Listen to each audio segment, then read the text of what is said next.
Hello guys, कैसे हो आप लोग। आई होप आप लोग सब अच्छे होंगे। आज सिलाई कोर्स का फर्स्ट डे है जिसमें मैं आपको सिखाऊंगी नाप लेना। 2 type measurement method, I mean नाप लेने के 2 तरीके होते हैं। फर्स्ट होता है डायरेक्ट मेजर सिस्टम, जिसमें सामने खड़े होकर नाप ली जाती है प्रत्यक्ष रूप से, जैसे कि टेलर क्लाइंट का जब नाप लेता है तो क्लाइंट टेलर के सामने खड़ा होता है। सेकंड आता है चेस्ट मेजर सिस्टम, जिसमें सिर्फ चेस्ट का नाप पता होता है, बाकी चेस्ट के अकॉर्डिंग निकालना होता है। अब आप लोग सोचोगे ये कैसे, तो आपने देखा होगा जब भी आप रेडीमेड कुर्ता वगैरह बाय करते हो तो उसे सिर्फ चेस्ट की मेजरमेंट से बनाया जाता है, जिसमें सिर्फ चेस्ट की मेजरमेंट दी जाती है। डायरेक्ट मेजर सिस्टम को हम समझने के लिए सबसे पहले मैंने ये बॉडी का शेप ड्रॉ कर लिया है। आप लोग मेरे ड्राइंग पे मत जाना क्योंकि मेरी ड्राइंग बिल्कुल भी अच्छी नहीं है। अब सबसे पहले आते हैं शोल्डर। शोल्डर की नाप लेने के लिए मैं आपको एक ट्रिक बताती हूँ। आपने देखा होगा कि हमारे शोल्डर पे ना यहाँ पे छोटी छोटी 2 हड्डियाँ होती हैं। कभी नोटिस करना कि हमारे शोल्डर पे 2 हड्डियाँ होती हैं जो कि आर्म होल से सीधा मिलाने पर यहाँ पे होती हैं, जिस पे हम डॉट लगा लेंगे और गर्दन से चिपका के एकदम सटा के हम यहाँ पे नाप लेंगे। कैसे लेंगे? गर्दन से सटा के। ये नाप अगर आपने थोड़ा भी लूज़ किया या फिर आपका इंची टेप थोड़ा सा भी हिला तो आपकी नाप खराब हो जाएगी। तो इसलिए आपको ध्यान देना है कि आप इंची टेप को थोड़ा टाइट से पकड़ें और इस डॉट से इस डॉट पर मिलाएं, जिससे कि आपकी शोल्डर की नाप बिल्कुल ठीक आएगी, एकदम फिक्स। उसके बाद आता है चेस्ट। चेस्ट की नाप हमेशा आर्म होल, ये आर्म होल है ना, इससे 1 या आधे इंच नीचे, आप आर्म होल से 1 या आधे इंच नीचे आप इंची टेप लगाना। आधे इंच नीचे से हम यहाँ से नाप लेंगे। आप ध्यान देना कि आपकी इंची टेप थोड़ी भी सरके ना। अगर आपकी इंची टेप थोड़ी सी भी सरक जाएगी तो आपका मेजरमेंट ख़राब हो जाएगा। आप सही से सही फिटिंग का कुर्ता या फिर ब्लाउज नहीं सिल पाओगे। तो अच्छे से ध्यान रखना है कि आपकी इंची टेप हिले ना, बिल्कुल फिक्स उसको रखिए। यहाँ से यहाँ, यहाँ स्केच नहीं चल रहा है पर कोई नहीं, थोड़ा हल्का तो ड्रॉ हो गया ना। यहाँ से यहाँ, ये क्या है? चेस्ट की नाप। उसके बाद हम आते हैं कहाँ पे? कमर, वेस्ट। वेस्ट को नापने के लिए, उसके लिए भी मैं आपको एक ट्रिक बताती हूँ। आपका जो आप जब नाप लेते हो तो आपके क्लाइंट को आप है ना बोलना कि वो स्ट्रेट सीधा खड़ा हो जाए। तो जब वो अपने हाथों को जैसे सीधा करेगा ना, तो जहाँ पे उसकी कोहनी आएगी, कोहनी आ रही है ना, ये देखो, जहाँ पे आप कोहनी आएगी तो वहाँ से आपको कमर की नाप लेनी है। यहाँ से,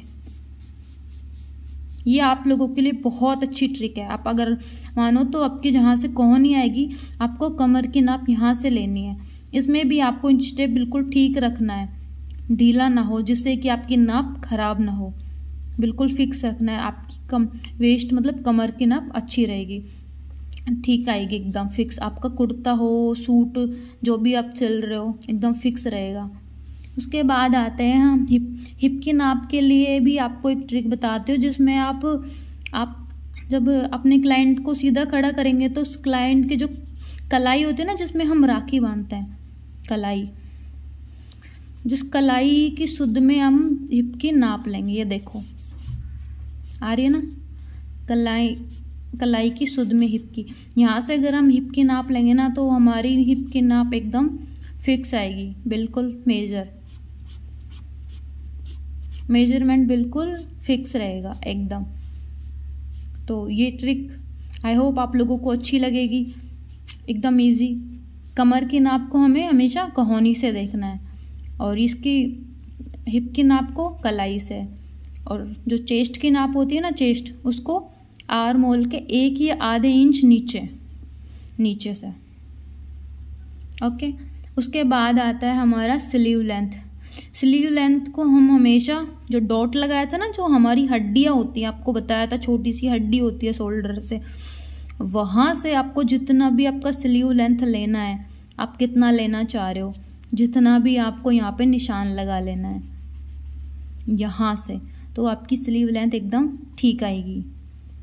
उसके बाद आता है स्लीव की गोलाई 6 नंबर पे।